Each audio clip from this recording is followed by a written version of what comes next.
তো হ্যালো বন্ধুরা, আপনারা কেমন আছেন? আশা করি আপনারা ভালো আছেন। আপনার জন্য আরেকটা ব্লগ নিয়ে চলে এসেছি। তো ব্লগটা দেখবেন। ব্লগটা ভালো লেগে থাকে একটা লাইক করবেন আর কমেন্ট। আর যারা নতুন আছেন তারা সাবস্ক্রাইব করবেন। তো চলুন।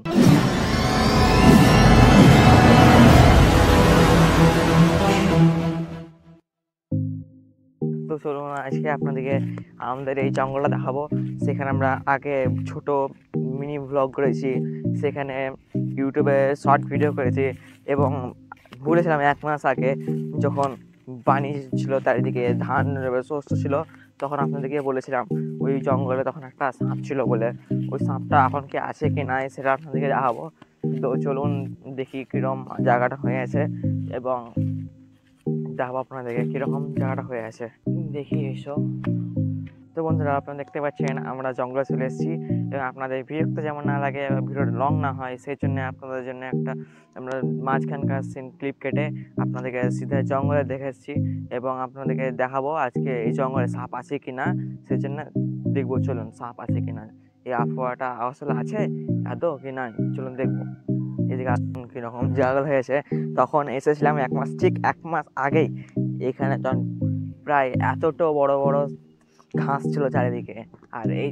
আর এই জায়গাটা তো পুরো দেখা যাচ্ছিল না, সে একদম ভূতের ঘর হয়েছিল। এটা কি, এখানে কি কোনো পিকনিক হয়েছে? এটা কিছুই মানছে না এখানে সাপ আছে কিনা। এই খবর শুনেও তারা এখানে এসেছে, পিকনিক করে গেছে। আপনারা তো জানেন পৌষ মাস তো পড়ে গেছে, এবার একটা ফিস্টি তো হওয়া উচিতই। তো চলুন দেখি আমাদের এখানে সাপ আছে কিনা। তো দেখুন কীরকম জায়গাগুলো শুকিয়ে শুকিয়ে গেছে, এখন শীতকাল সেই জন্যে আমরা এখানে সব শুকিয়ে গেছে ওইগুলো পাতা পুঁতেগুলো, লতা পাতাগুলো, এবং দেখুন কীরকম হয়ে গেছে।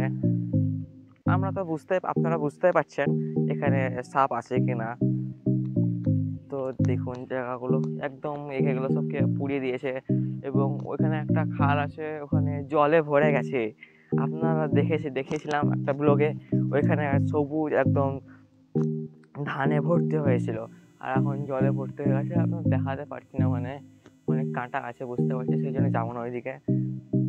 তো দেখুন এখানে পাশেও একটা পুকুর আছে, বড় বিরাট পুকুর। এখানে আমরা একটা অন্য চ্যানেলে একটা ভিডিও করেছিলাম এই পুকুরে মাছ ধরার একটা, আপনারা নিশ্চয়ই দেখেছিলেন আমাদের ওই ভিডিওটা।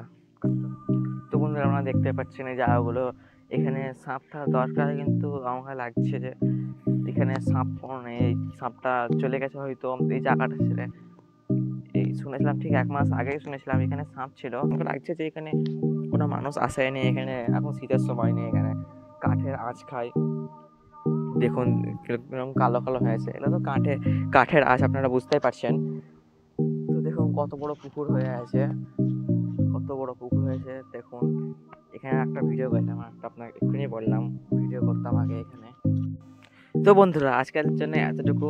আমাদের ভিডিও ভালো লেগে থাকে একটা লাইক করবেন, একটা কমেন্ট, আর যারা নতুন আছেন তারা সাবস্ক্রাইব করবেন।